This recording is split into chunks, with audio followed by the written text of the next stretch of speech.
boa noite. Estão me escutando bem? Sim, Jane Clécio. Sim. Sim. Pronto, vamos iniciar, né?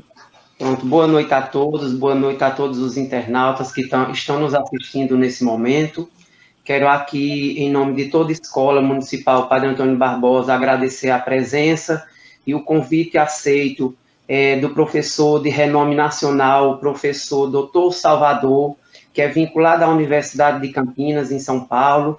Quero aqui agradecer também a presença do nosso mediador, Miguel Bessa, vinculado à Escola Ambiental Municipal de Lagedo, e, enfim, a todos nessa noite, neste dia 28 de São Pedro. Estamos chegando à nossa sexta palestra, nesta noite de hoje, e temos como um tema muito importante, uma temática, a natureza no contexto da educação patrimonial, importância na pesquisa e no ensino. Então, professor Dr. Salvador, seja mais uma vez bem-vindo. Desde já agradecemos a parceria da Secretaria de Educação, a quem nos apoia com muita força e engajamento, a Prefeitura Municipal de Lagedo, e hoje nós estamos aqui fazendo essa palestra temos muitos assistentes, gestores, professores, coordenadores, supervisores e, enfim, toda a área de educação e municípios circunvizinhos estão nos assistindo nesse momento. Giovanni pode dar sequência. Boa noite a todo mundo. Mais uma vez agradecer ao professor Salvador por ter aceito o nosso convite, ao professor Miguel Bessa. Hoje é mais uma noite especial, né, de atividade por ocasião do primeiro workshop de educação básica e práticas interdisciplinares da Escola Municipal Padre Antônio Barbosa, onde a gente tem a honra de receber o professor Salvador, que mesmo frente a tantos compromissos, né, que a gente sabe que o professor pesquisador tem, reservou um tempinho, dedicou um tempinho para a gente. Então, é sempre muito bom estar prestigiando essas atividades diferenciadas, porque colaboram em muito com o nosso aprimoramento de conhecimento, né? Principalmente pensando na educação básica, que necessita muito dessas atividades, e de como a gente pode estar recebendo outros olhares e tentando aplicar isso em nossas práticas cotidianas. Então, é muito importante que todos, que embora seja uma noite de São Pedro, né, véspera de São Pedro, mas estamos aqui comprometidos com o conhecimento, comprometidos com a divulgação científica e com a educação, tá? Então, professor Salvador, fique à vontade, professor Miguel Bessa também, e passo já aí a palavra para Miguel e vocês podem dar sequência, fiquem à vontade. Boa noite a todos, boa noite, Giovanni, Jane Clécio, professor Salvador, doutor Salvador.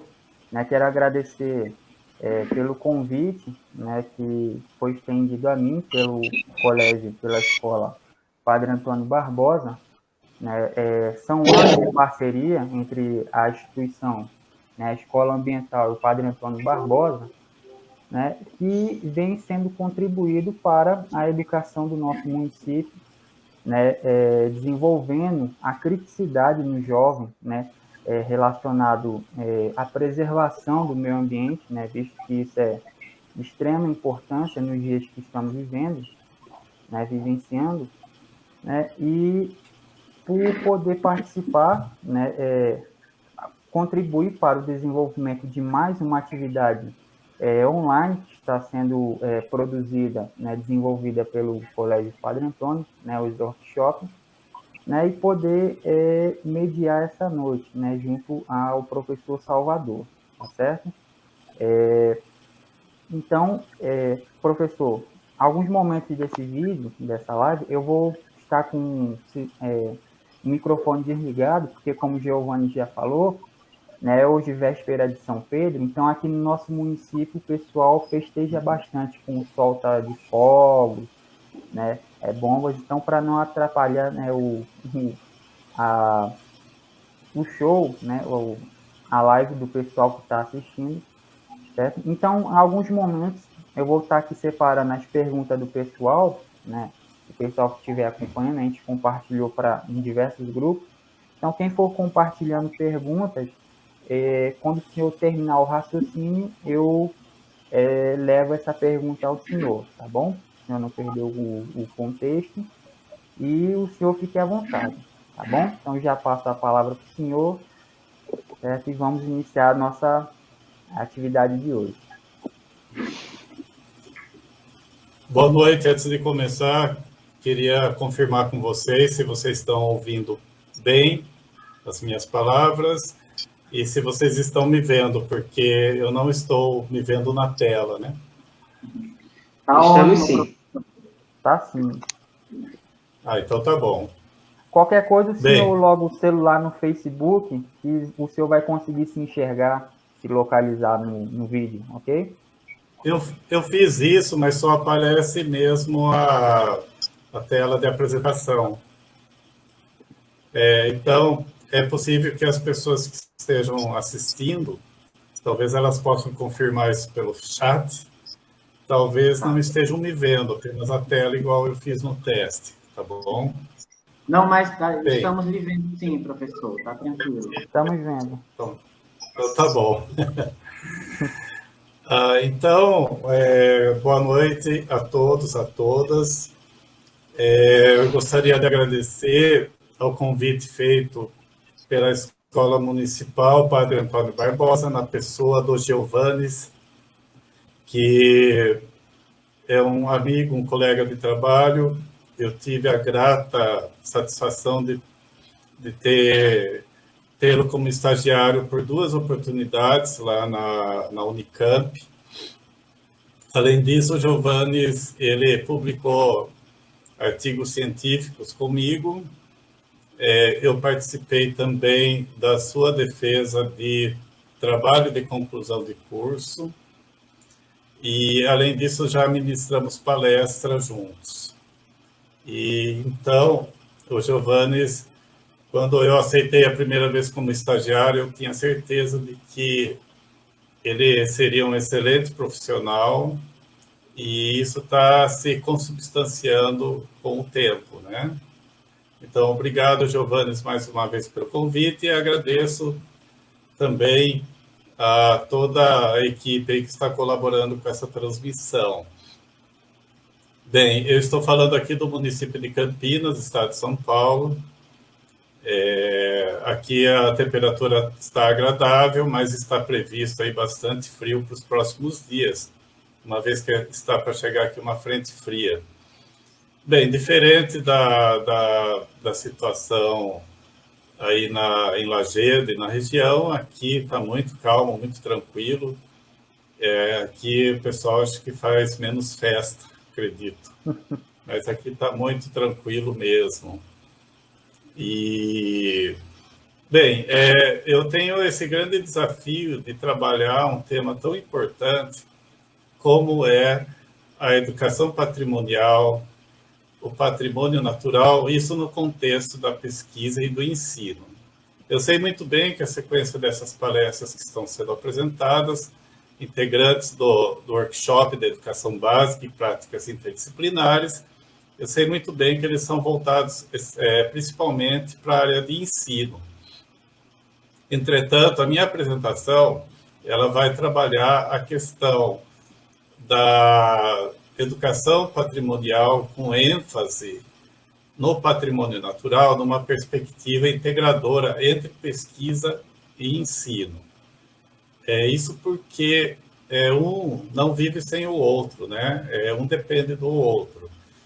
Então, toda vez que a gente tem uma articulação entre pesquisa e ensino, em qualquer ramo de conhecimento, em qualquer área de aplicação, em qualquer ciência, em qualquer contexto, a gente tem um sucesso maior, a gente tem uma qualidade melhor, tanto na pesquisa como no ensino. E a temática da educação patrimonial mostra isso de maneira bem típica, né? Eu vou tentar passar um pouco da importância dessa temática na pesquisa e no ensino. E é claro que cada um que está assistindo vai ver a maneira de aplicar, a melhor forma de aplicar isso no seu trabalho, nos seus estudos, ou então na sua vida cotidiana. Bem, como está colocado aqui na apresentação. Eu trabalho na Universidade Estadual de Campinas, a Unicamp, no Instituto de Geociências. Eu sou geógrafo e eu trabalho no Laboratório de Geomorfologia e Análise Ambiental, onde eu trabalho principalmente com apoio à pesquisa e ensino. Eu gostaria de comentar rapidamente que a questão dos estudos de patrimônio, eu trabalho já de longa data, mas é nos últimos anos que eu estou me debruçando mais sobre esse assunto. Eu tenho uma trajetória principalmente ligada à questão do patrimônio natural. Mas a gente vai ver nessa apresentação que eu faço questão de colocar isso inserido no contexto da nossa cultura, né? Da cultura brasileira, da cultura como um todo. Bem, a primeira coisa que a gente deve ressaltar quando se fala sobre o patrimônio natural é a gente refletir sobre o que nós estamos fazendo no nosso planeta, no planeta Terra. Quando a gente fala sobre patrimônio, a gente tem que pensar que a palavra patrimônio, em alguns idiomas, tem significado, como no inglês, no francês, que se aproxima mais de uma herança. Então, por exemplo, no inglês, patrimônio é heritage, que é a mesma raiz etimológica de herança, hereditário. Isso também em outros idiomas. Então, a natureza é alguma coisa que a gente herda dos nossos antepassados. É uma coisa que é dado como se fosse de presente. E nós temos que fazer o quê em relação a esse presente, a essa vida que a gente ganha em determinado momento histórico? Nós temos que cuidar dessa nossa casa, desse nosso planeta. Esse é o primeiro princípio, que é tanto da educação patrimonial como também da educação ambiental, que temos que pensar que o planeta Terra é a nossa casa e que nós recebemos de herança dos nossos antepassados. Além disso, a palavra patrimônio, ela tem significados, tem como raiz etimológica também, semelhante de outras palavras do nosso idioma, como pai, patrão, pátria, patrocínio, padrinho, e mais uma infinidade de outras palavras, querendo dizer que o patrimônio é alguma coisa que realmente a gente recebe de herança e que tem a ver com os nossos antepassados. Eu estou falando aqui do patrimônio natural, mas se a gente pensar numa perspectiva cultural mais ampla, o patrimônio cultural e as outras modalidades de patrimônio nós também herdamos dos nossos antepassados. Bem, sob essa perspectiva, o patrimônio natural, que é o que eu vou enfatizar aqui, ele, para que seja determinado que um determinado sítio natural, alguma paisagem, algum local, algum elemento patrimoniável seja reconhecido como tal, existem alguns critérios para isso. Um deles é que esse elemento do patrimônio que a gente está tentando reconhecer, valorizar, tenha um critério estético. Então, é a beleza, né? Então, nós temos até um conceito de monumento natural, que é algo que é imponente, que é bonito, né? Um exemplo disso são as cataratas do Iguaçu. Então, só o fato de ser uma coisa bonita não precisa ser necessariamente grandiosa, mas a grandiosidade daquele monumento também chama atenção. Então, são paisagens notáveis e de excepcional beleza, ou numa condição de paisagem de exceção. Então, o primeiro critério para determinar que um elemento faça parte do patrimônio natural é que ele seja esteticamente notável. E, além disso, pode também considerar que aquele elemento da paisagem faça parte de uma exceção. A excepcionalidade daquele local, daquele elemento, né, que está sendo observado, que está sendo visto. Então, por exemplo, se a gente tem numa área desértica, por exemplo, a gente tem no meio de uma área desértica, a gente tem um oásis bonito, então ali é uma área de exceção, porque o restante todo ao redor é um deserto, e ali vai ter água, vai ter vegetação, e assim por diante. Então, a mesma situação é uma elevação montanhosa no meio de uma planície ou de um planalto em área mais ou menos plana, e tem lá uma elevação isolada na paisagem. Também é uma paisagem de exceção. Um outro critério também é o critério ecológico. Então, são sítios que correspondem a habitat de espécies em risco. Então, são aqueles animais e plantas que estão correndo algum risco de extinção, de desaparecimento, ou então locais que contenham processos ecológicos e biológicos importantes. Então, aqui, não é apenas a existência de espécies animais e vegetais que são raras ou ameaçadas de extinção, mas também é a relação que existe entre esses animais e vegetais entre si.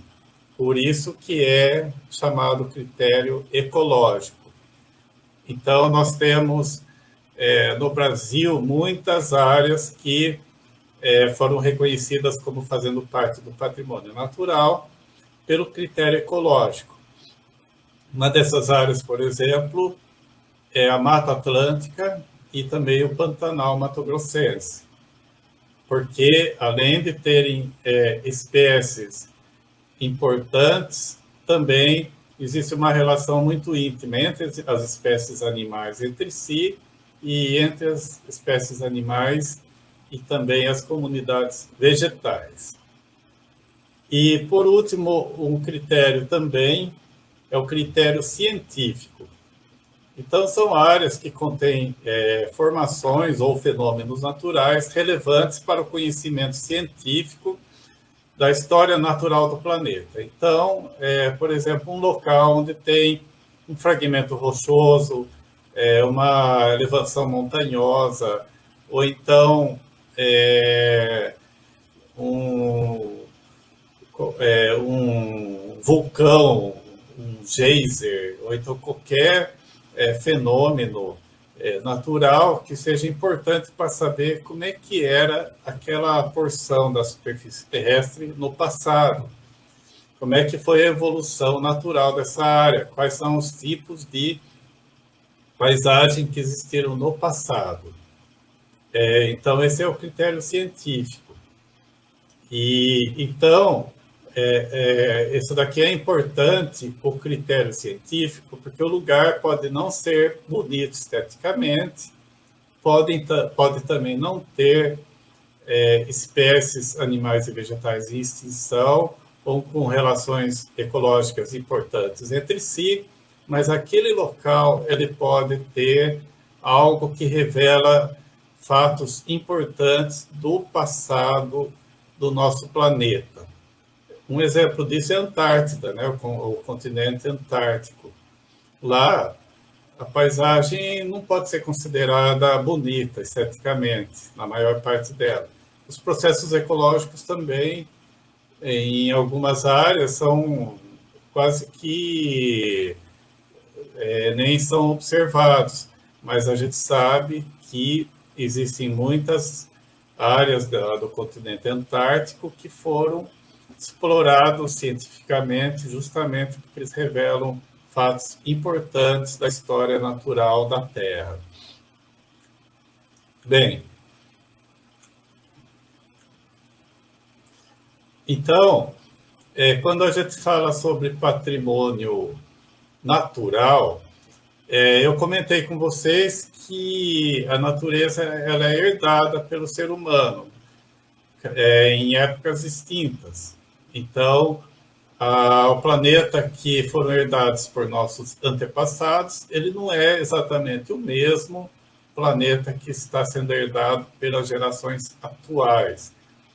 E à medida que a história do ser humano vai se desenvolvendo, vai passando com o tempo, a gente vai vendo que o planeta Terra ele vai sendo constantemente transformado. Então, é por isso que eu coloquei aqui, entre aspas, patrimônio natural, porque a natureza que a gente atribui como integrante do patrimônio natural já é uma natureza transformada. Quase toda a superfície do nosso planeta não guarda mais os vestígios da natureza como ela era no passado histórico. Então, quando falamos aqui em patrimônio natural, uma coisa importante é pensar que se trata de uma natureza transformada, modificada pela ação do homem. E essa transformação da natureza ocorre de maneira tanto direta como indireta. Algumas pessoas poderiam dizer, mas existe uma ilha lá no Pacífico, então eu usei o exemplo da Antártida. Lá onde fica o polo magnético sul, ou então no meio do deserto do Saara, essas áreas não foram ocupadas. Mas podem existir efeitos indiretos, como a própria noção atual de mudanças climáticas mostram que a ação do homem ela pode afetar, ainda que indiretamente, todo o nosso planeta.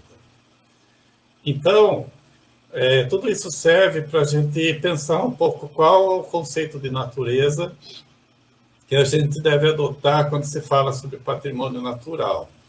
Então, é importante que a gente pense nessa natureza transformada. E, portanto, também pensar nas relações que existem entre a sociedade e a natureza.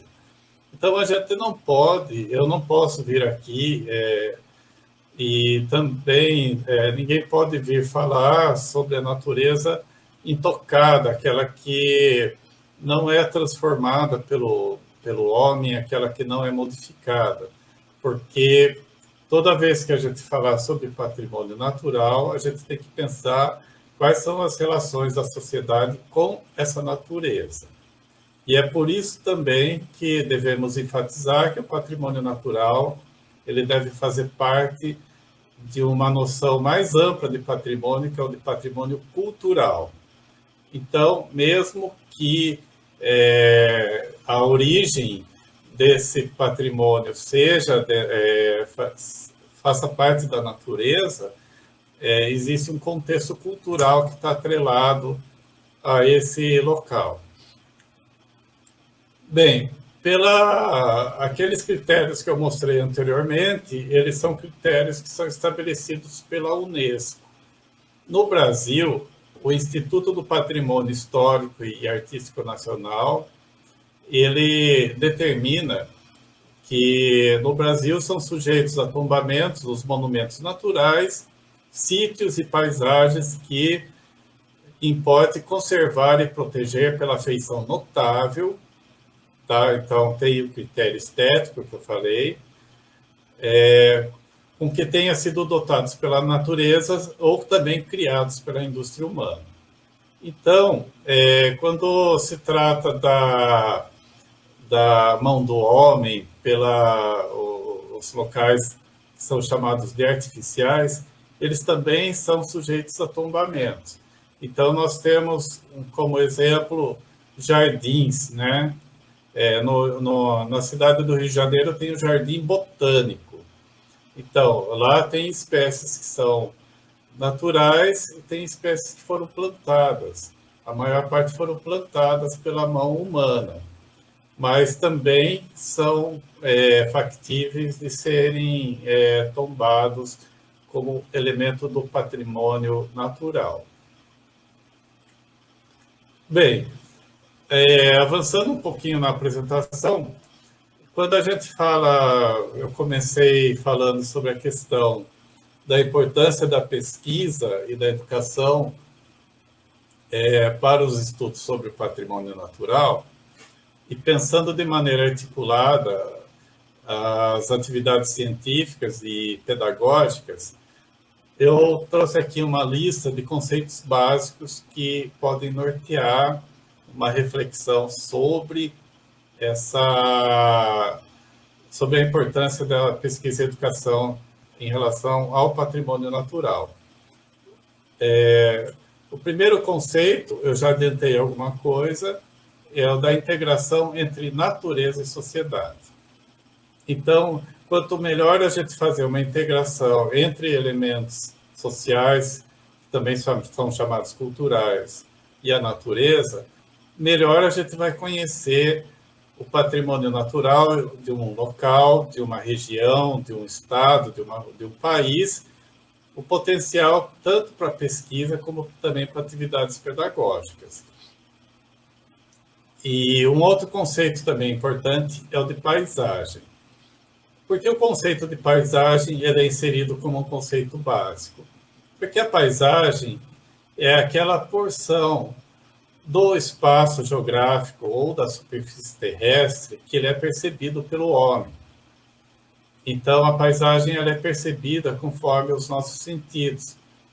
Visão, audição, tato, olfato, com destaque para a visão. É o sentido que é mais utilizado em relação à paisagem. Mas, por exemplo, se a gente vou colocar aqui exemplo de uma cachoeira. Uma cachoeira você pode ter uma experiência sensorial de percepção desse elemento da paisagem, utilizando todos os sentidos. Dependendo da água, você pode até beber essa água, né? Então, também tem o paladar. Então, uma cachoeira você pode ver, você pode ouvir o barulho dela, você pode tocar nessa água ou mergulhar na água, você pode sentir aquele cheiro de umidade que vem daquele local, você também pode, como eu falei, até sentir o paladar dessa água, né? É um exemplo da cachoeira. Então, a paisagem ela é importante porque os elementos do patrimônio eles são percebidos pelo homem. Como eu falei para vocês, tem o critério estético, não tem? Então, o critério estético é um critério típico da paisagem, que a paisagem ela tem atributos de beleza ou então de não beleza. Tem locais, a paisagem também inclui locais que não são agradáveis esteticamente. E daí, isso daí já remete a um outro conceito básico que eu já adiantei, que é o da percepção, que é a utilização dos sentidos para a gente identificar um elemento da natureza ou do ambiente em geral. E quanto mais aguçada for a nossa percepção em relação ao ambiente, mais facilmente a gente vai ter a valorização de elementos do patrimônio, tanto natural como também os outros tipos de patrimônio. Um outro conceito também importante é o de memória. O conceito de memória ele é importante no patrimônio porque os elementos que fazem parte do patrimônio, tanto cultural, natural, histórico, arquitetônico, patrimônio rural, patrimônio industrial, ferroviário e assim por diante, A questão da memória é muito importante para você resgatar como aquele elemento ele passou a ser reconhecido, valorizado, preservado, ou então, infelizmente, em alguns casos, destruído ou esquecido ou desvalorizado. A memória é um dos elementos mais importantes para serem considerados numa educação patrimonial, que é uma educação voltada à defesa e valorização do patrimônio, porque você consegue resgatar informações importantes sobre um determinado bem patrimonial, se utilizando da memória individual e coletiva. Memória individual é da pessoa como indivíduo, e também coletiva, quando são muitas ou diversas pessoas que se lembram de fatos que ajudam a resgatar a história daquele local, tanto sob o ponto de vista social, como também do ponto de vista natural. O conceito de lugar também ele é importante, porque o lugar é o espaço de relações afetivas que a pessoa tem com uma determinada porção do espaço geográfico. Então, o lugar se fala muito quando a gente pensa se aquele lugar ele é agradável, é bonito ou é ruim para se morar, quais são as relações que existem entre as pessoas naquele lugar e também as relações que existem entre as pessoas e os elementos da natureza. Por isso que se fala daí num outro conceito, que é o de topofilia. A palavra topofilia, ela tem origem em topo, que é um sufixo grego que quer dizer lugar. Então, por isso que tem algumas palavras como topografia, toponímia, que é nome dos lugares, e filia significa a afetividade que você tem em relação a alguma coisa, nesse caso, em relação ao lugar. Então, a topofilia é um conceito importante da geografia humanista e que também é utilizado por outras ciências e áreas de conhecimento, principalmente ligado à questão da paisagem, da percepção, da memória e do lugar. A topofilia estabelece se a relação que as pessoas têm com um determinado lugar ela é positiva, se ela é boa, se é saudável ou se ela é negativa. Então, isso é fundamental para a questão do patrimônio, porque tem bens que não são valorizados pelo patrimônio, porque as pessoas não têm uma ligação afetiva favorável com aquele lugar, com aquele bem patrimoniável. E se a pessoa ela tem uma aversão em relação àquele lugar, sobre aquele elemento do patrimônio, dificilmente aquele bem vai ser, ou mais dificilmente ele será preservado. Então, também é um conceito que é muito importante. Um outro conceito é o de identidade. A questão da identidade, ela se relaciona de duas maneiras em relação à educação patrimonial. Uma delas é no sentido assim, você, como indivíduo, você se identifica com aquele elemento do patrimônio. Então, aquele elemento do patrimônio, ele tem uma identidade positiva em relação a você.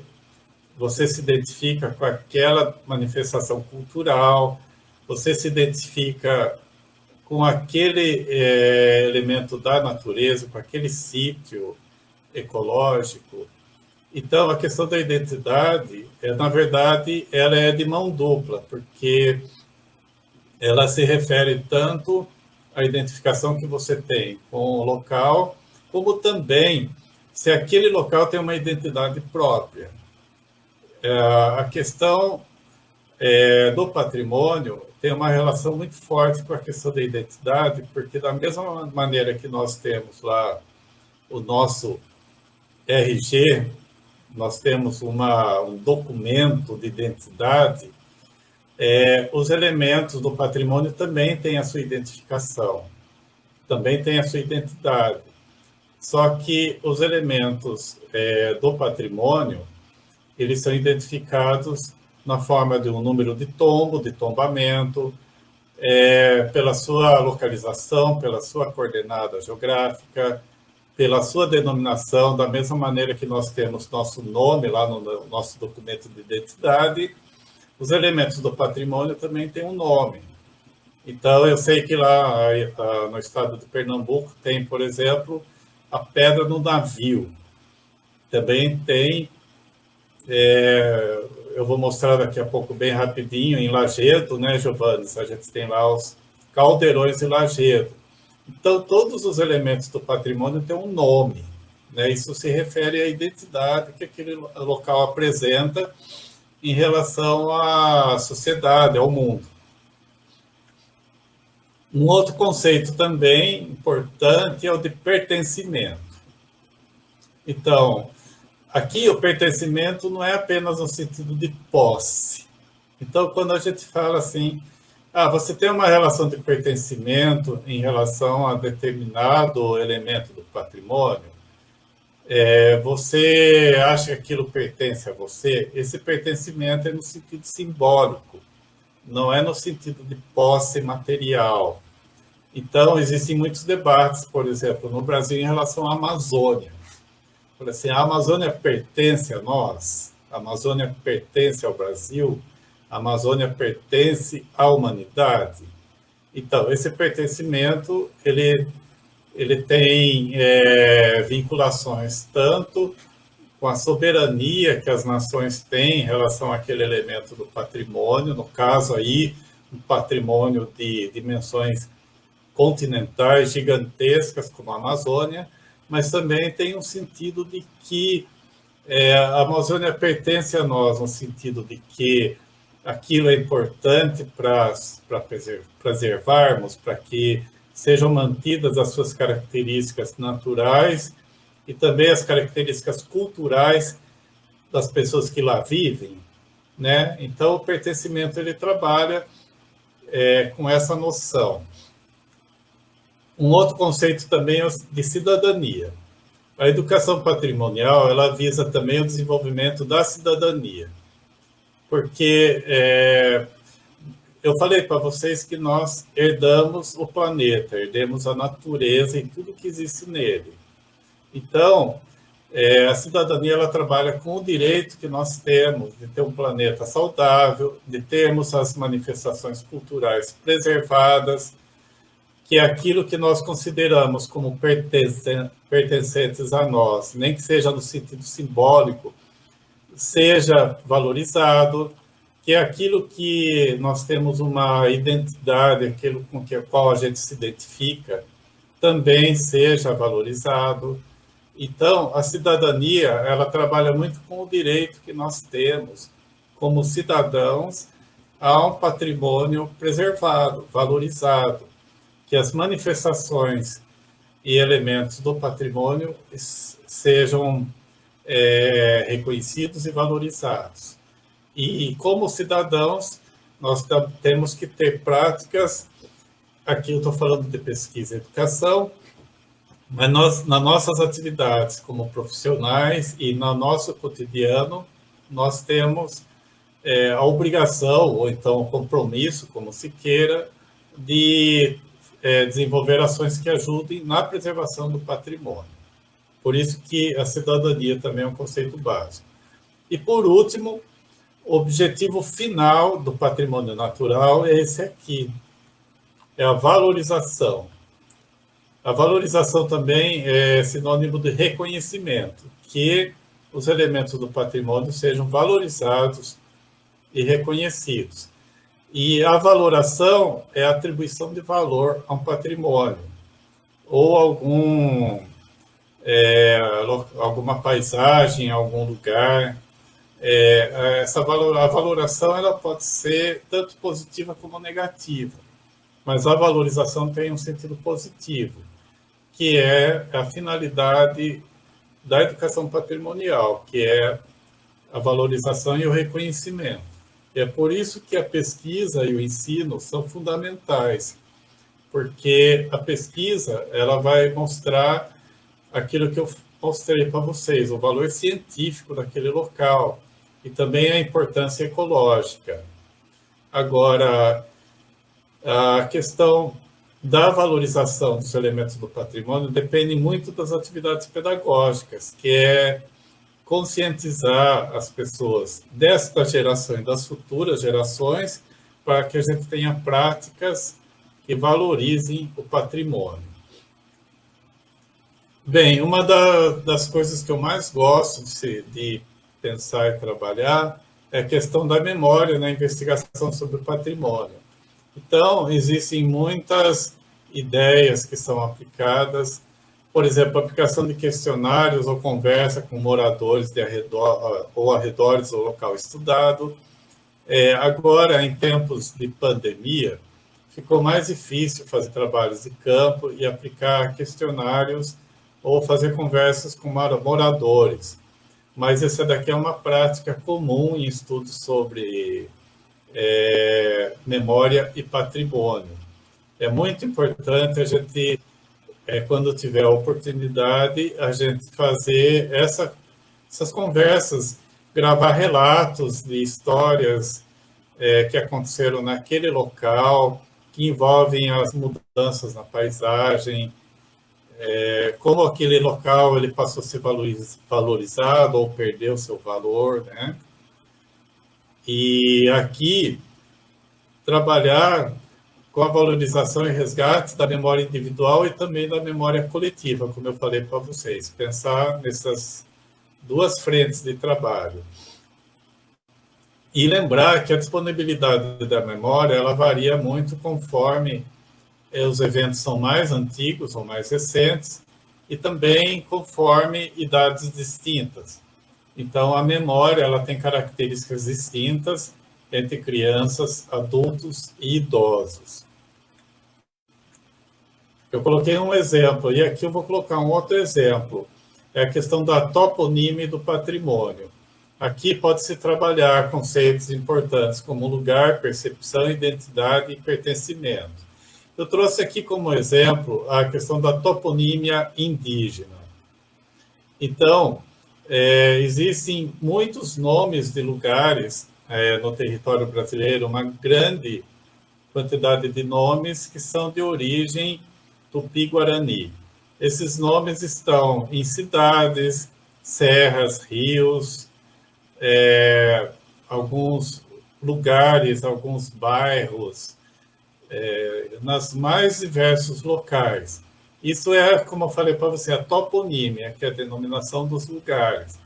E aqui fica uma dica também, que a toponímia ela é também uma característica que ajuda na integração entre os estudos da paisagem, estudos da área de ciências e geografia, também com a história, porque os nomes de lugares eles podem se modificar e alguns se modificam com o tempo, e também com a questão da língua portuguesa. Então, a língua portuguesa, ela, apesar do nome, ela também pode trabalhar com a denominação de lugares que são de origem tupi-guarani, e às vezes até de nomes que vêm de imigrantes da Europa, da Ásia, ou então dos colonizadores africanos que também se estabeleceram no Brasil. Então, a toponímia é uma área muito rica de valorização do patrimônio. Então, eu trouxe aqui como um exemplo uma das palavras que é Itá, que quer dizer pedra. Então, tem aqui uma série de nomes de alguns lugares, em alguns lugares do Brasil, que tem Itá. Então, todo lugar que vocês verem que tem Itá, e depois a continuação do nome, é porque tem alguma pedra lá, ou então um conjunto de pedras, de rochas, né, que dão valor a esse local. Eu trouxe aqui um exemplo, que é no estado da Paraíba, um local que eu tive a oportunidade de visitar, que é Itacoatiara, que fica no município de Ingá. na Paraíba. Itacoatiara significa terra, pedra rabiscada, porque lá existem vestígios de inscrições, de desenhos, de figuras que foram desenhadas nesse paredão rochoso. Existe também Itacoatiara, uma localidade com esse nome também no estado do Amazonas. Devem existir outros lugares no Brasil que aparece Itacoatiara. Toda vez que aparecer esse nome, vocês possam ter certeza que lá tem uma rocha ou uma caverna, algum local onde tem inscrições rupestres feitos pelos indígenas. E uma coisa que é interessante nas regiões de clima semiárido, como a gente tem no sertão nordestino, são as áreas que melhor preservaram inscrições rupestres, porque nas áreas mais úmidas, a umidade ajuda a desagregar as rochas, né? É o chamado intemperismo químico. Então, essas inscrições desaparecem mais facilmente. Então, quanto mais seco é um clima, mais chance a gente tem de encontrar inscrições rupestres preservadas. Aqui eu trouxe uma figura também de outro local que eu fui, na Paraíba, no município de Cabaça. Vocês devem conhecer o Lajedo do Pai Mateus. E eu trouxe essa figura aqui para mostrar falar rapidamente sobre alguns elementos relacionados ao patrimônio. Bem, um deles é que a valorização de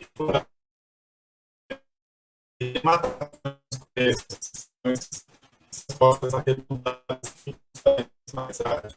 Eu falei para vocês dos critérios de valorização do grau,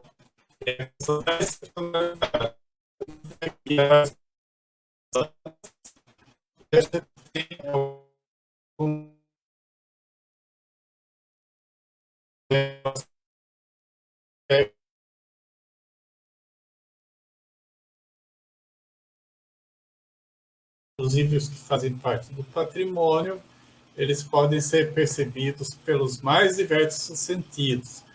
Então, quando eu estive aqui nesse local, um guia que me acompanhou, ele pegou um fragmento de rocha e ele batia nessa rocha aqui.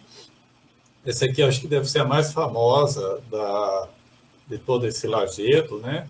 E lá aparecia o som de um sino, né? Então, daí, a questão da audição, ela pode ser interessante para agregar valor àquele elemento do patrimônio. Um outro local também, que talvez seja conhecido por vocês, é o Cabo de Santo Agostinho. Lá nesse local eu tive a oportunidade de ir. Eu não sabia, foi um amigo meu que me acompanhou, que era morador lá da região na época, e ele me levou para conhecer esse local que nem sabia que existia, né? Então, vocês veem qual é a importância da informação e do conhecimento científico. Além de ser um local muito bonito, que vocês já foram lá ou já ouviram falar, né? O local é muito importante também relacionada a uma versão que tem do descobrimento do Brasil e também em relação ao patrimônio natural, eu queria chamar a atenção que esse local, há mais ou menos 100 milhões de anos atrás, como mostra esta figura aqui, foi o último local em que teve alguma ligação física entre o continente africano e o continente sul-americano. Na época era separado da América do Norte. Então é por isso que se fala que esse local aqui era a dobradiça. Era a mesma coisa que a gente separar uma porta de outra e fica restando a dobradiça. Então, a dobradiça é o vestígio que existia da união que existia entre os continentes, que é essa famosa sequência de dispersão dos continentes que foram se afastando. E então esse local aqui, ele é muito importante. Ó, está escrito aqui, é um marco geológico mundial. Então, é um local que é reconhecido como patrimônio mundial. Eu vou falar rapidamente aqui que eu tive a oportunidade, como eu falei para vocês, juntamente com o Giovannes, que está assistindo e está organizando esse evento, nós fizemos uma apresentação em 2016 sobre paisagem, lugar e patrimônio natural dos Caldeirões de Lagedo. Eu não vou me estender muito aqui, porque alguns de vocês já devem conhecem o local, já ouviram palestra, o Giovanni já deve ter apresentado trabalho sobre isso, mas eu queria resgatar rapidamente essa figura aqui que a gente tem dos caldeirões em Lagedo, como um elemento que é do patrimônio natural, porque a origem desse local faz parte da natureza, faz parte da evolução geológica e geomorfológica da área, mas eu queria resgatar rapidamente um conceito com o qual eu tenho trabalhado, que é o de patrimônio hídrico ou hidrológico, que é a água como elemento do patrimônio. Eu aprendi com o Giovannes que esse local, a água era muito importante, porque as pessoas usavam para se banhar, recolher essa água para usar nas suas casas, tinha as lavadeiras, usavam essa água para lavar roupa. Então, essa água só existe aqui por causa do formato das rochas que permitiu esse acúmulo da água. Então, quando a gente fala da importância cultural de um elemento do patrimônio natural, é bem isso. A água, ela faz parte, ou fez parte, da história de Lagedo, essa água que existe nesses caldeirões. Assim como existem muitos outros caldeirões e locais de acúmulo de água que foram usados pela população. Então, existe o quê? Uma memória, uma afetividade em relação a esse local.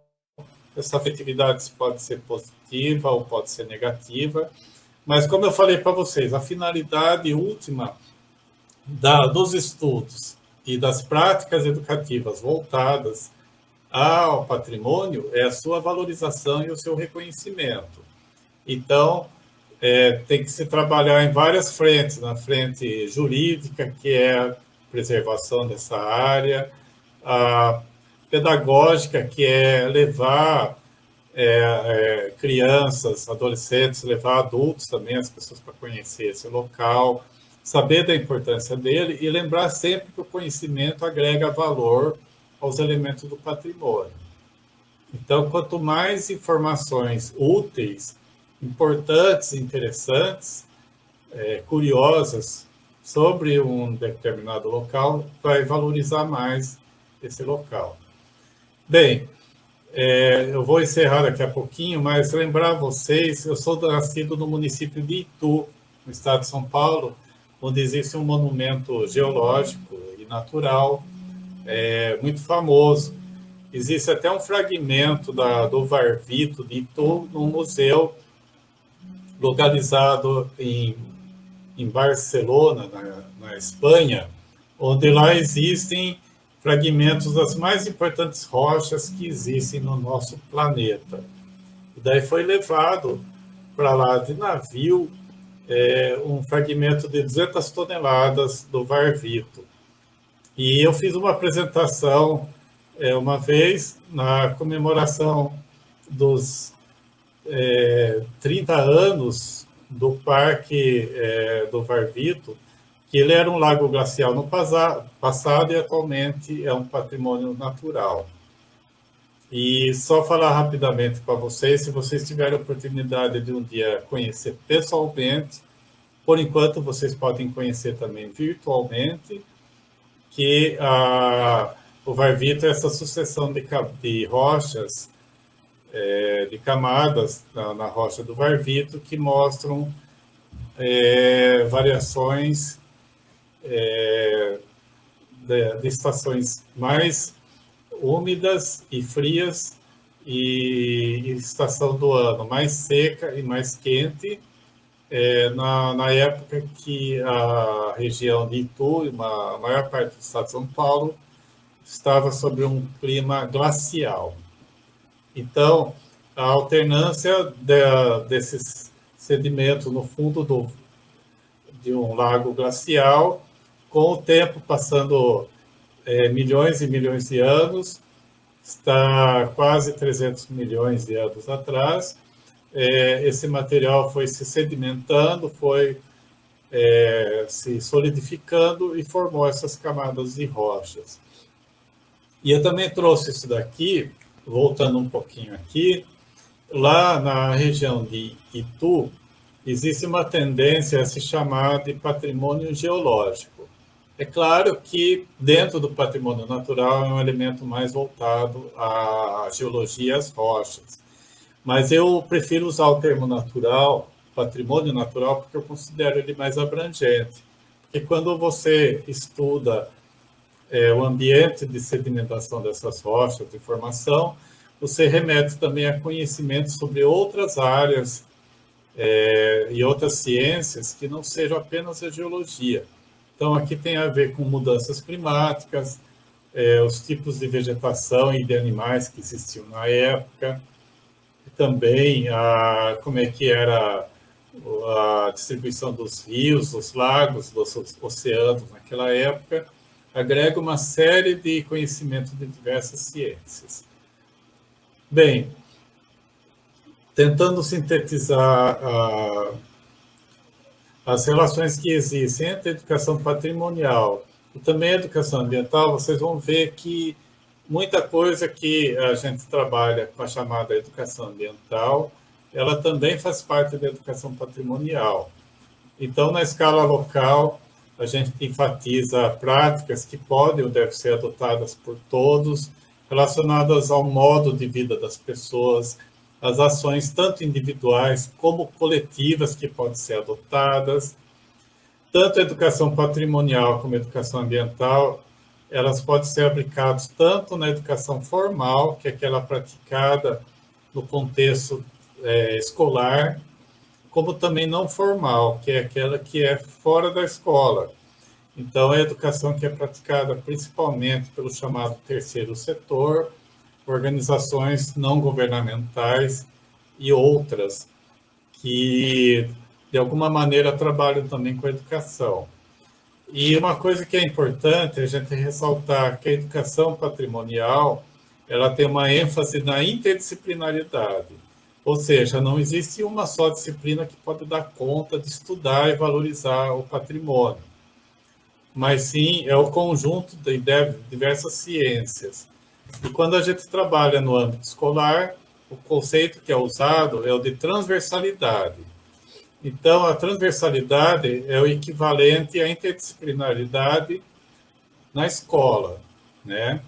Então, a interdisciplinaridade ela é mais utilizada no contexto da pesquisa científica e os chamados temas transversais, conceitos transversais, eles são... eu não sei como é que é a realidade, por exemplo, no estado de Pernambuco, mas no estado de São Paulo, as orientações pedagógicas oficiais, elas enfatizam a presença de temas transversais no ensino, e um deles é o patrimônio, ou educação patrimonial, porque ele engloba diversas disciplinas que são lecionadas nas escolas.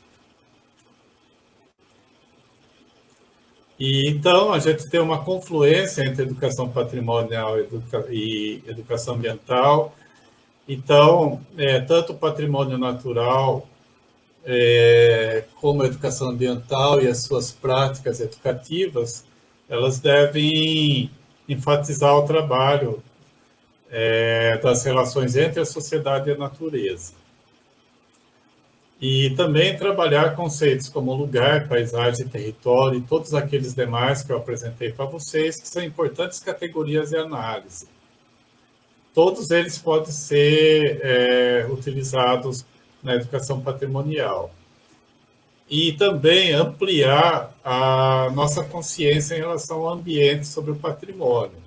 Então, se utilizando daquelas noções básicas que eu apresentei anteriormente, lembrando a vocês que quando a gente fala em conscientização ambiental, é ampliar a nossa consciência, que todos nós somos dotados de consciência, mas acontece que a nossa consciência ela pode estar adormecida, pode estar voltada a aspectos que não são importantes para a valorização do patrimônio ou do ambiente.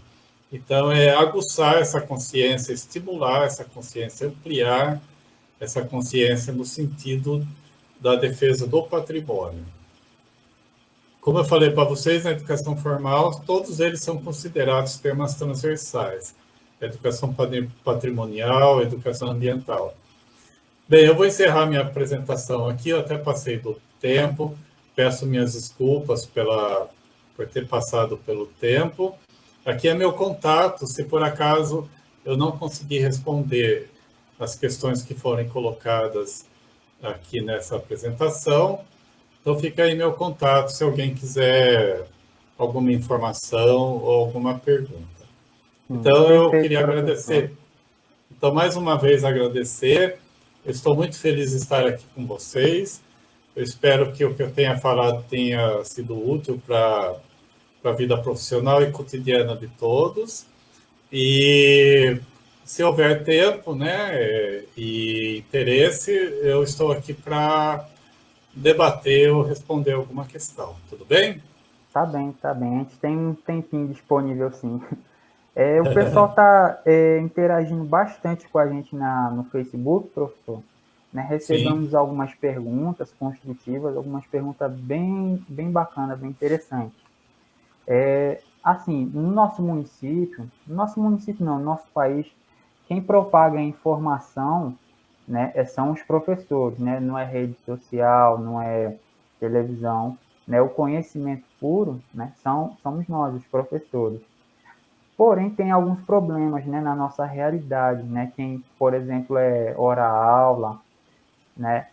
Tem ali um monte de caderneta para fazer, tem uma grade, né? Tem que seguir o que pede a BNCC. Então, as aulas acabam sendo muito curtas e sempre tem feriado, isso e aquilo. Então, a gente trabalha a educação ambiental, né, nas disciplinas de ciências e tal, tende a ser cada vez mais complicado, né? Essa é a nossa realidade de hoje em dia, né? Mas, por incrível que pareça, muitos professores, né, eles estão tendo um empenho, né, eu posso dizer um empenho, em passar, né, conhecimento relacionado à educação ambiental para os seus alunos, né? Eu digo por experiência, né, que sempre no meio do ano e tal, correria vai e vem, né, os professores atolados de conteúdo para repassar para os alunos, eles tiram um tempinho, né, para trabalhar alguma temática ambiental, né? Eles pedem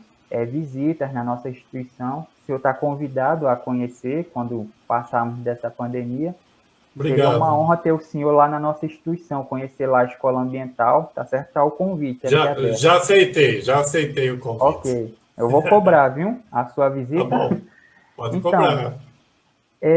Então, a gente faz, na medida do possível, sempre que a gente pode fazer alguma atividade, desenvolver, né, a educação ambiental com os meninos do município, né? Só que como que o professor, né, ele pode trabalhar com seus alunos de forma prática, né, a questão da educação ambiental, né? Ele ali apertado, atolado, principalmente a gente de município pequeno, né? Como é que ele vai conseguir instigar os seus alunos a ter uma criticidade em relação à preservação do patrimônio natural, né?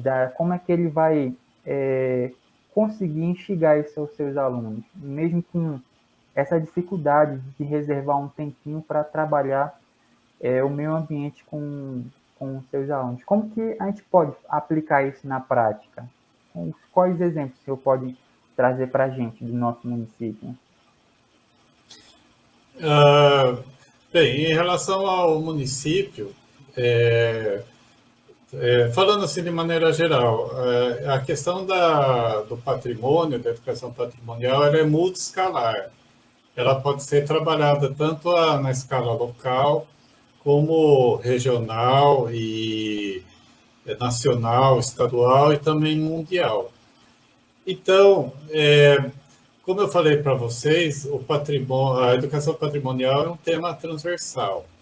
Então, como ele perpassa pelas diversas disciplinas escolares, toda vez que a gente falar de algum local, de alguma área, ou de algum tema, pode ser em ciências, pode ser na área de artes, pode ser em história, pode ser em geografia, pode ser em qualquer disciplina. Toda vez que a gente falar sobre alguma manifestação cultural, sobre alguma região do país, sobre algum local, sobre algum tema que esteja em evidência, a gente pode inserir informações sobre valorização do patrimônio. Tá?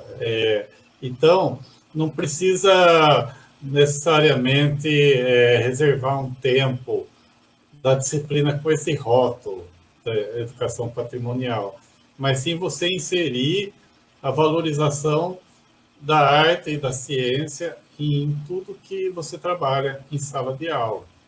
Então, agora, nesses tempos atuais, está mais difícil, por exemplo, a gente visitar locais, fazer estudo do meio, fazer trabalho de campo. Mas as informações, elas estão ainda por aí na mídia. Existe muita maneira de você demonstrar a importância de alguma coisa para o patrimônio. A gente estuda na escola, ou estudava, muitos locais do nosso planeta. E toda vez que aquele local passa alguma informação importante ou é valorizado, a gente está trabalhando diretamente ou indiretamente com a questão do patrimônio. Eu vejo assim. Agora, como você falou, tem todas essas especificidades locais, né? E daí é tentar articular essas orientações da BNCC e também com aquilo que for possível conseguir de informação. Sim, tá bom. Ok, ótimo. A gente recebeu uma pergunta bem interessante, né, que é super atual, da Jussiara Couto. Né?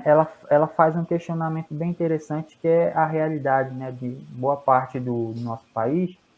Né? O que na nossa realidade, né, no nosso país, né, o que causa, né, a desvalorização do patrimônio cultural e natural por parte da população? Né? Por que acontece essa desvalorização através da população? Por que muitos não se interessam em proteger ou não têm o devido conhecimento? Por que isso ainda ocorre no nosso país? Bem, eu vou colocar a minha opinião, tá? Eu acho que isso é uma falha mesmo das atividades de pesquisa e de ensino.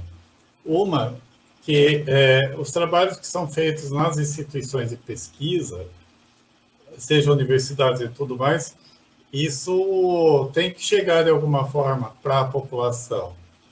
Tem que ser popularizado esse tipo de conhecimento que agrega valor ao patrimônio.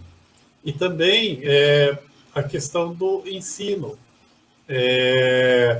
A questão da educação patrimonial é relativamente recente no nosso país. Então, como tema transversal. E daí ainda não existe as ações de professores ou de escolas que trabalham com esse tema são ainda muito isoladas.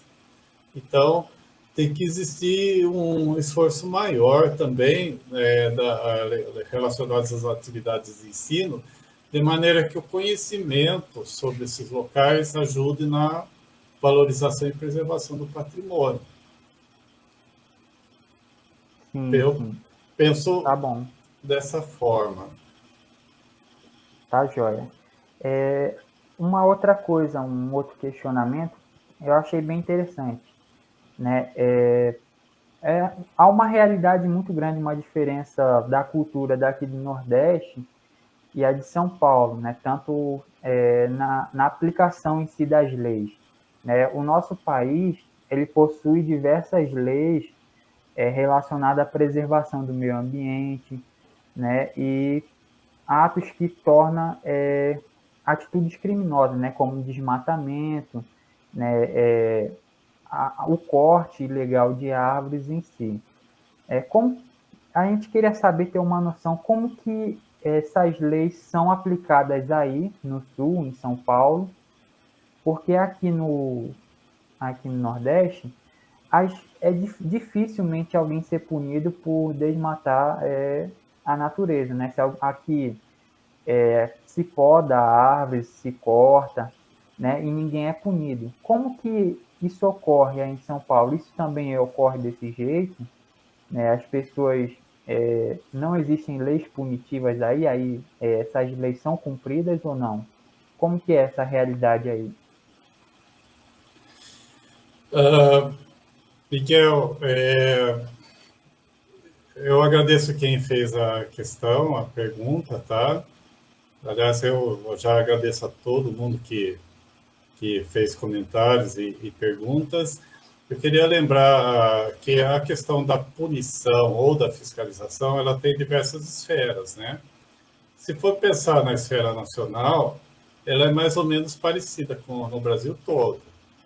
Então, o que a gente tem visto nas últimas décadas ou os últimos anos é o sucateamento dos órgãos de fiscalização, de controle, de monitoramento em relação ao ambiente. E isso se revela na redução de verbas públicas, na redução de pessoal para trabalhar nessa fiscalização e também na redução do interesse também de determinados governos para que tenha uma política de preservação do patrimônio natural do Brasil, que é riquíssimo. Agora, existem leis estaduais e municipais que elas podem ou poderiam ajudar nesse trabalho de fiscalização e de punição também em alguns casos.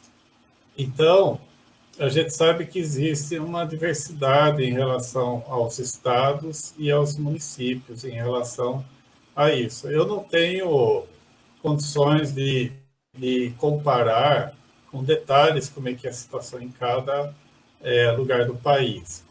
Mas, assim, você pode até, Miguel, estar correto de dizer que aí na sua região, no seu estado, a fiscalização é mais branda, mais permissiva, né?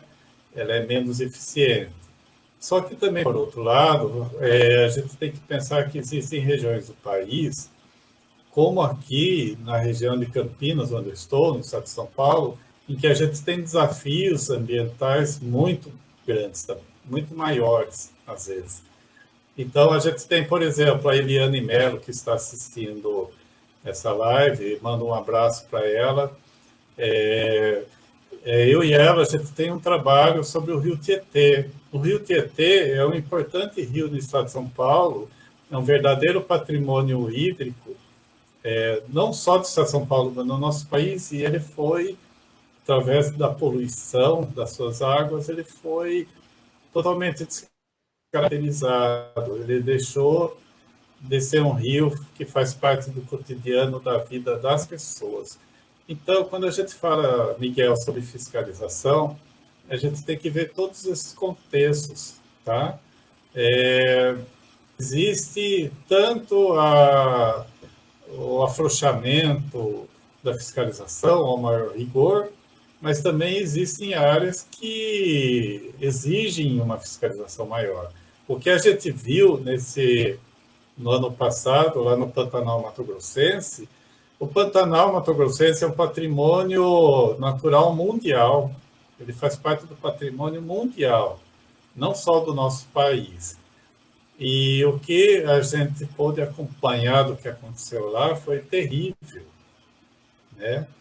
E isso tem muito a ver, não é tanto o estado do Mato Grosso, né? Mato Grosso do Sul, Mato Grosso, mas isso deveria ser uma das prioridades também do governo federal, tá? A preservação dos elementos do nosso patrimônio. Tá ótimo, perfeito, professor. O pessoal ainda está acompanhando aqui a gente, né? A gente recebeu também uma outra pergunta interessante aqui, deixa eu ver se eu acho aqui, de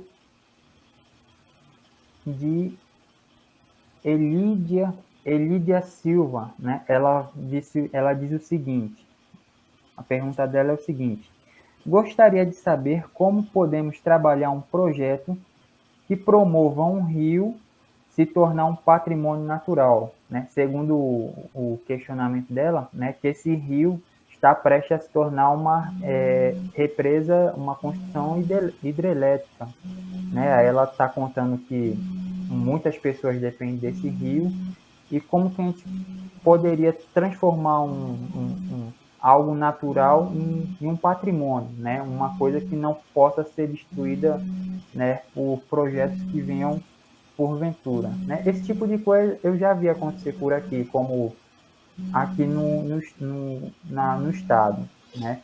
Praças que foram destruídas para se transformar em empresas. Esse tipo de coisa eu já vi acontecer. Como que a gente pode lidar com esse tipo de problema?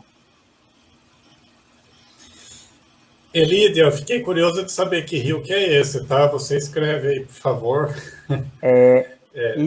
No Rio Garças, no Mato Grosso. Ah, o Rio das Garças. Eu já ouvi falar desse rio. Se não me engano, ele é afluente do Araguaia, não é? Ou é do Xingu? Bem, não sei, mas o que eu queria comentar é o seguinte, Elídia e todos os demais. Quando a gente fala em patrimônio ou patrimonialização, a gente tem que pensar em duas frentes de trabalho. Uma delas é esse trabalho que nós estamos fazendo, de cunho científico e pedagógico, de democratizar informações, de socializar essas informações, de debater essas questões. Toda vez que a gente faz isso em relação ao rio, a gente já está promovendo aquele rio como um elemento do patrimônio.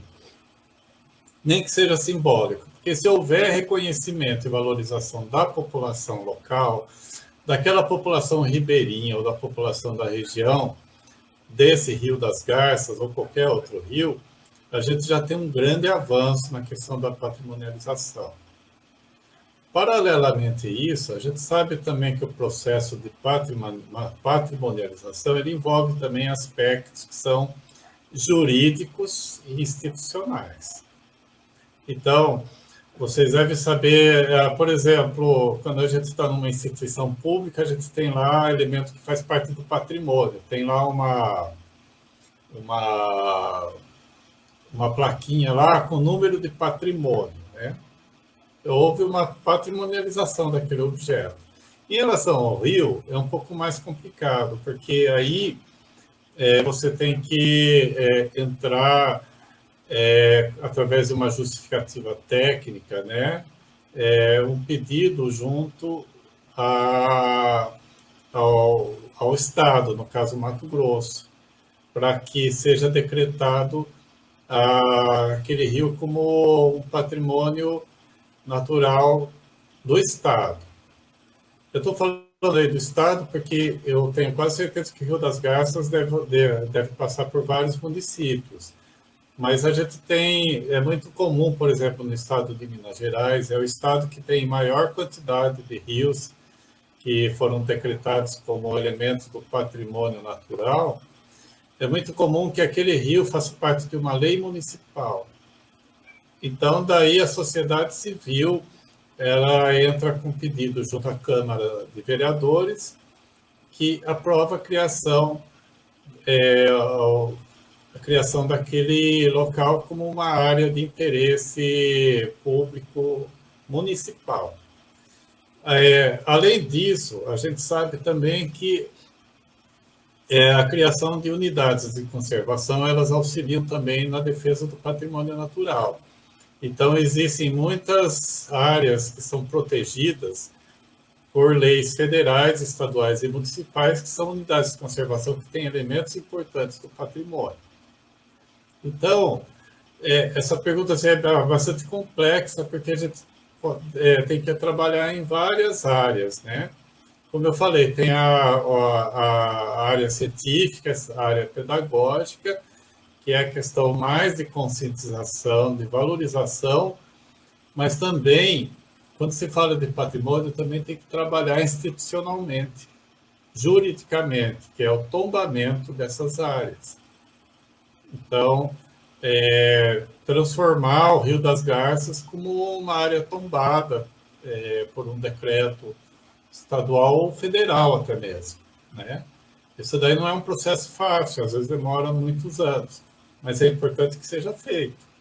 E enquanto não seja feito, como eu falei, só o fato da população abraçar essa ideia, se seduzir com essa ideia, eu acho que já é um grande avanço, porque também existem áreas que são tombadas como patrimônio natural, mas que não são valorizadas pela população. Também pode acontecer isso também. No caso, seria bom também criar um movimento social, né, de um grupo, né, que apoia a preservação desse rio, né, grupos sociais, redes sociais, esse tipo de coisa pode contribuir para esse tipo de problema. O professor Salvador, nesse contexto, qual a opinião do senhor? Como que a gente pode trabalhar um problema bem comum no nosso país, aqui em Lajeado também ocorre, sobre a invasão da população nessas áreas que deveriam ser preservadas, né, que são ditas como patrimônio natural, né, público, né? Como que a gente pode, como que se lida com esse tipo de situação?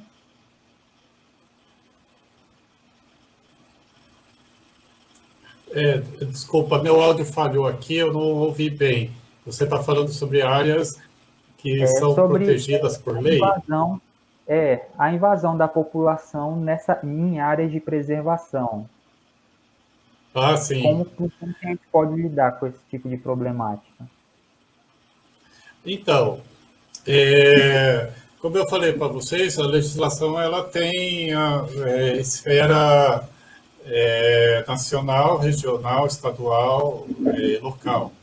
E o que acontece? A determinação de áreas de preservação permanente são estabelecidas pelo Código Florestal, que é uma lei federal, nacional. Mas acontece que a fiscalização ela tem que ser feita pelos estados e municípios. Então, o que acontece?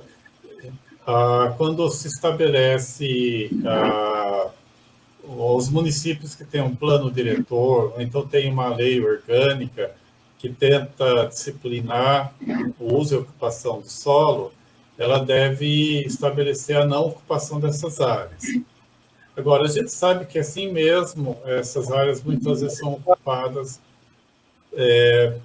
por pessoas que constroem casas, ocupam essas áreas de maneira inadequada. E não só pessoas, também existem empreendimentos industriais, existem empreendimentos agropecuários também que avançam nas áreas de preservação permanente. E daí tem que existir um esforço de uma fiscalização, tanto municipal como estadual em relação a essas áreas. Tá bom. Ok, professor, muito obrigado. O pessoal encerrou. Até agora não tive mais nenhum questionamento no Facebook, ok? Então, eu agradeço ao professor Salvador, né? Ele trouxe grande conhecimento para a gente aqui do município e também de municípios vizinhos. A gente teve aqui confirmação de escolas de outros municípios, né? E estados também diferentes, né? Tem gente acompanhando de São Paulo, certo? Então, foi uma live muito construtiva. Eu agradeço novamente o convite feito pela Escola Padre Antônio Barbosa. É um prazer muito grande poder conversar com o senhor, professor Salvador, ok? Prazer foi meu também. Eu vou cobrar a visita técnica do senhor, viu, na escola ambiental daqui a um tempo, ok? Eu vou passar a palavra agora para o professor Giovanni e muito obrigado por essa live de hoje, ok? Professor Giovanni, passa a palavra para o senhor. Professor Salvador, muito obrigado pela palestra. Foi um momento muito proveitoso, embora estejamos, né, em dia de festa, que é tradicional, né? Assim, no Nordeste como um todo, a gente tem essa cultura de estar festejando, embora estejamos em pandemia, mas cada um nas suas casas não deixa de fazer alguma coisa, né? Mas tivemos aí um público considerável comentando, assistindo e tentando, né, de alguma forma, pensar em uma educação diferente. E quando eu falo pensar em uma educação diferente, é quando o senhor trabalha essa temática, né, da educação patrimonial, é algo muito novo, muito recente. A educação ambiental ela já tem um histórico, né? Ela se desenvolve aí a partir da década de 70, vem sendo muito mais difundida dos anos 2000 para cá. A educação patrimonial, não. A gente nem vê nos livros didáticos. Então, assim, tá trazendo isso para a gente é muito importante, principalmente mostrar que Lajedo tem essas áreas de potencial para patrimônio. Né? Então, por exemplo, eu, enquanto professor, costumo dizer sempre que nós temos em Lajedo áreas que são laboratórios naturais, né? Laboratórios ao céu aberto. Então, você que é da área de geografia, da área de história, da área de ciências, a gente não pode ficar só dentro das salas de aula com os nossos alunos. A gente precisa levar esses alunos para o campo, né? Levar eles para fora dos muros da escola, conseguir trabalhar a percepção deles. Então, assim, nós temos aqui, por exemplo, os caldeirões, para quem é de Lajedo. Então, dentro da geografia, você trabalha o conceito de lugar, o conceito de paisagem, o conceito de território, você trabalha desenvolvimento urbano, você trabalha, enfim, várias temáticas, né, importantes para a geografia. Dentro da área de ciências, você trabalha plantas, você trabalha ecossistemas, você trabalha água, intemperismo, químico, físico, biológico, né, e isso também pode estar relacionado com geografia. Na área da história, tem todo o contexto histórico, né, dentro de português, você pode trabalhar com cordéis, com poemas, que tem muita coisa produzida pelos artistas locais relacionada ao lugar. O pessoal de matemática consegue trabalhar também, porque nós temos essas feições que elas têm diversas formas geométricas, né, ocelares, circulares, retangulares, enfim, dentro da educação física, com trilhas. Então, muita coisa pode ser feita, muita coisa pode ser produzida. E aí, quando a Eliane fala da questão dos projetos, né, é muito importante que as escolas elas comecem a adotar, assim, trabalhar com esses projetos, porque acabam sendo interdisciplinares, que envolvem vários professores, e acaba que você tem a oportunidade de trabalhar durante um ano. Né? Então, por exemplo, na Escola Padre Antônio Barbosa, não é, Janiclécio, é o que a gente tem tentado assim, fazer, trabalhar com os alunos, embora estejamos em um contexto pandêmico de uma escola pública, que a gente sabe que não é fácil a realidade em função das desigualdades, mas que é possível ser feito alguma coisa, né? Em função dos nossos alunos, assim. Por isso, a ideia dessas atividades, dessas formações para os nossos professores. Então, agradecendo mais uma vez a você, professor Salvador, por tudo, né? Não é a primeira vez que você colabora aqui com o município de Lajedo, a Miguel também, que é um profissional muito dedicado, e a nossa cidade só tem a ganhar. Eu passo agora a palavra para a Jane Clesson aí, que é outro parceiro de trabalho também muito, muito empenhado, tá? Professor, mais uma vez, muito obrigado por essa participação nesta noite de hoje, mesmo sendo uma noite festiva aqui no Nordeste, mas não podemos festejar mais tudo. Tem alguém festejando com sua família, e a gente teve um público até bom nessa noite de hoje. Então, como Giovanni falou, nosso município tem vários lugares que podem ser estudados e explorados por professores e alunos. Mesmo a gente estando com as aulas remotas, a gente está tentando trabalhar e está conseguindo esse alcance com esses projetos, com os alunos fazendo essas pesquisas. Então, isso é muito dinâmico na aprendizagem dos nossos alunos. Então, mais uma vez, queria agradecer a todos os assistentes aqui presentes, os assistentes virtuais, inclusive Eliane Melo, que está em Portugal, alguém de Senador Palmeira, não sei onde fica, deixa eu ver outra, Nova Araguaia também, Minas Gerais, alguém da Secretaria de Educação de Mato Grosso. Então, gostaria muito de agradecer a todo esse pessoal de fora, em especial aos nossos professores do nosso município circunvizinhos. Então, mais uma vez, muito obrigado por tudo, ao pessoal do SEDUC, da Secretaria de Educação aqui do nosso município, que não tem medido esforços para nos dar esse apoio. Então, meu muito obrigado, e esperamos aqui a presença, presencialmente, do professor, de Eliana, aí, como ela falou também, que pretende conhecer o nosso município e nossa escola. Estamos de portas abertas, professor. Sim. Bem, eu me despeço aqui de vocês, uma excelente noite a todos, um abraço a todo mundo que está assistindo, e muito obrigado novamente a todo mundo que assistiu e participou, e também um agradecimento especial ao Giovanni, ao Miguel, a Jane Cleison. Muito obrigado aí pela ajuda, pela colaboração. E, por último, eu queria falar para todos nós valorizarmos a ciência e a educação. Isso que pode salvar o patrimônio, salvar a nossa qualidade de vida e tudo de bom que a gente tem. Então, a gente tem uma responsabilidade, uma importância fundamental na nossa sociedade.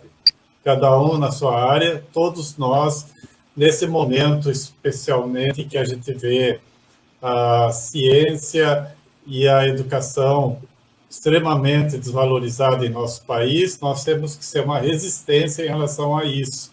Temos que valorizar a ciência e a educação para ajudar a reverter os sérios problemas ambientais e sociais do nosso país. Então, é o último recado que eu deixo. Estou à disposição sempre de vocês. Vou conhecê-los pessoalmente, vou conhecer essa escola maravilhosa e espero rever novamente Lajedo, os caldeirões e tudo de bonito que tem nessa região aí, tá bom? Estamos no aguardo, viu? Sim. A gente manda uma intimação, né, Janicoes, para ele. Então. Tchau, tchau, minha gente. Boa noite. E tchau a todos. Obrigado a todos. A gente precisa também... Na próxima semana... Eu estava esquecendo aqui. Como nós estamos fazendo essas atividades toda semana, né? Na próxima semana, nós vamos ter uma outra atividade, nesse mesmo horário, nesse mesmo canal, que é... só um minutinho, gente. Eu estou procurando aqui a programação, tá? Nós vamos ter a palestra dia 5, que intitula-se Contribuições da Psicologia Positiva na Qualidade de Vida e Bem-Estar nas Organizações de Trabalho. Então, vai ser uma temática muito boa para todo mundo, né? Para todos os profissionais da educação e de várias outras áreas, certo? É uma profissional da psicologia, que é a professora Maria do Carmo Lacerda, tá? Então, todos estão convidados para a próxima segunda. É isso. Pessoal, lembrando também um abração aí para Marisa Santos, de Belo Horizonte, Minas Gerais também. Um abração a todos esse pessoal dos outros estados aí de fora, tá certo? Um beijão a todos e um abraço virtual em todos vocês. Igualmente. Oh, tá. Prefeitura de Lajeado. Nosso povo, nossa força.